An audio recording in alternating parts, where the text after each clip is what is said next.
pronomes implica necesariamente falar da reflexividade. En que consiste a reflexividade? Consiste en que o suxeito, que é o que realiza a acción, é precisamente quen recibe esa acción.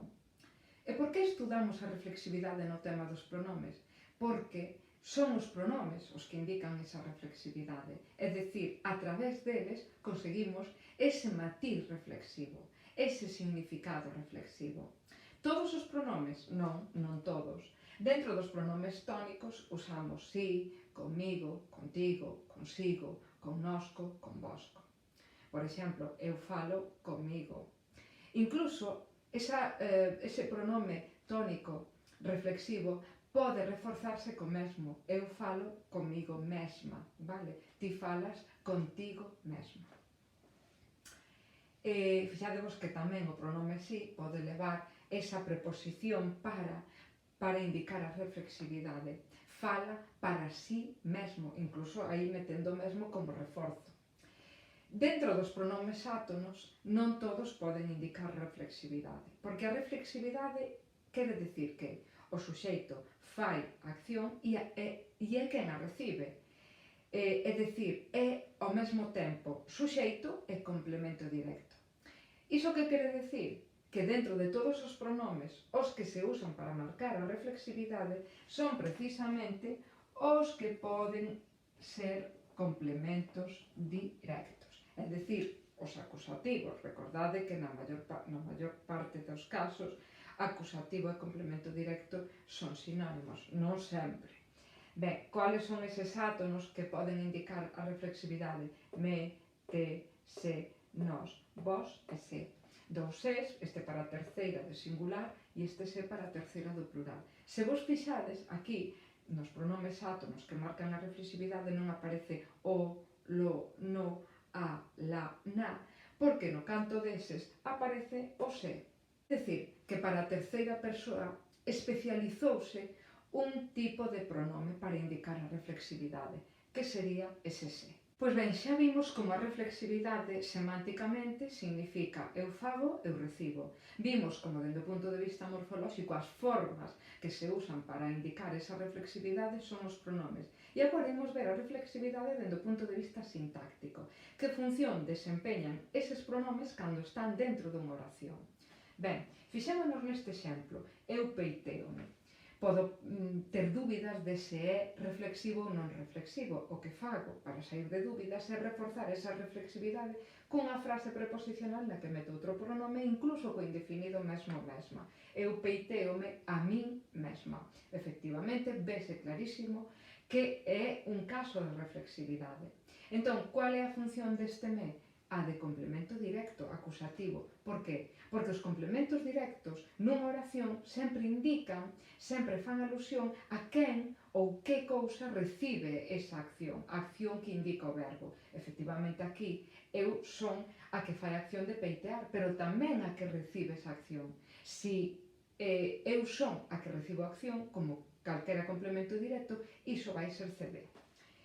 Pero fixadevos neste caso, eu deime un capricho.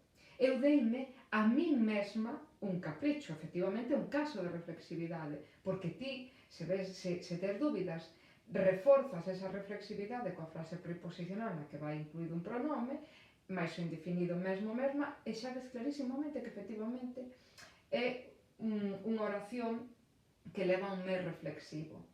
Pero resulta que o complemento directo xa está ocupado. Ese anaco da oración do complemento directo ocupou un capricho. Entón este me, que é reflexivo, queda claro que é reflexivo, non pode ser un complemento directo, porque non podemos ter dous complementos directos distintos. Que lle pomos? Pomoslle complemento indirecto dativo. Isto que quere decir? Quere decir que non sempre, aínda que na maioría dos casos a reflexividade, os pronomes reflexivos teñen a función de complemento directo, non sempre pasa así, se hai outro complemento directo na oración. Por iso isto chamase reflexividade directa e este caso, en cambio, recibe o nome de reflexividade indirecta. Por que indirecta? Acordadevos, a indirecta leva un complemento indirecto. Por que indirecta? Porque non é complemento directo. O que a persoa que recibe esa acción. É complemento indirecto, ou se deixa esta reflexividade consiste en que eu realizo a acción e esa acción recae tamén sobre min. Como se marca que recae sobre min? A través dese pronome reflexivo que ten a función de complemento directo. Que verbos soen levar reflexividade? Os verbos transitivos, que son aqueles que poden, que admiten, que piden un complemento directo. E agora o que imos ver é, admiten todos os verbos un pronome reflexivo? Pois ben, temos verbos que nunca admiten pronome reflexivo. Outros, en cambio, existen precisamente con ese pronome reflexivo, sen el non poden existir. Estaríamos que están a medio camiño, sí e non, dependendo do significado, é dicir, que temos situacións moi opostas, sempre con pronome reflexivo, nunca con pronome reflexivo e sí e non, dependendo do significado. Imos velo así máis devagar. Entre os verbos que non admiten nunca pronome reflexivo, temos verbos transitivos e intransitivos. Por exemplo, o verbo marchar. En castelán dice me marcho. En galego é totalmente incorrecto, é un verbo que nunca admite ese pronome reflexivo, porque non é que ti marches contigo mesmo, vale? O mesmo pasa con verbos como subir, ti non te sobes, incorrecto, ti non sobes a ti mesma, vale? En castelán sí, me subo al autobús, en galego sería subo ao autobús. Ted en conta que, por exemplo, marchar intransitivo, subir pode ser transitivo e intransitivo. Con este significado de subir ao autobús é intransitivo, pero se eu digo eu subo as escaleiras sería transitivo. É dicir, que tanto atopamos verbos transitivos como intransitivos que non admiten nunca esa reflexividade, ese pronome reflexivo. Casar é outro. Me casé en castelán, vale, en galego casei, pensade, non casas contigo mesmo. Sentar, me senté en castelán, en galego sento, non sentas a ti mesmo. E despois estarían os do lado oposto, que serían eses verbos que sempre precisan o pronome reflexivo para poderen existir. Son eses verbos que se denominan os verbos pronominais, que cando os buscas no dicionario aparecen marcados con VP, verbo pronominal.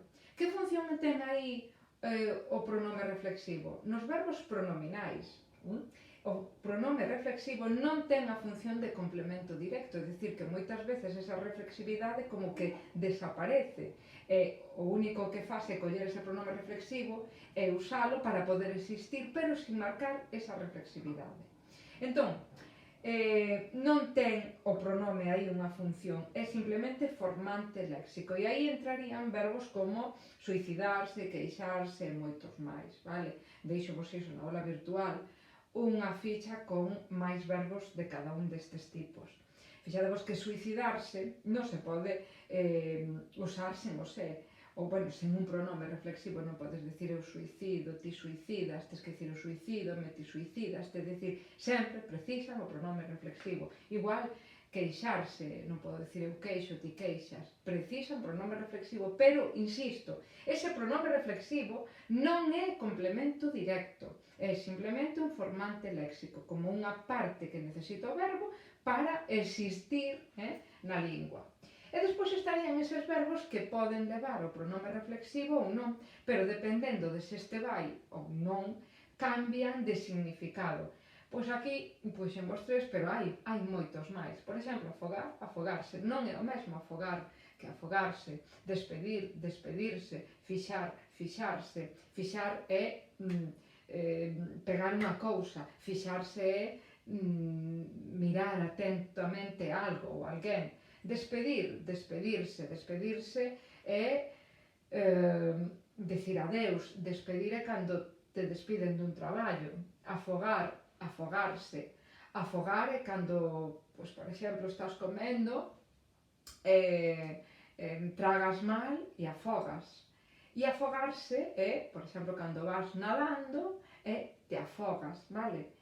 Teñen significados distintos, matices distintos, é dicir, que non todos os pronomes reflexivos poden ir con todos os. Temos que tamén comentar algo moi importante, que hai verbos que en galego non admiten o se cando fai alusión ao todo, se xa aparece a parte na oración, é dicir, hai que escoller ou pomos o todo ou pomos a parte. Por exemplo, laveime o pelo, é incorrecto. Ou me lavo toda ou lavo o pelo. Entón debo decir laveime ou lavei o pelo.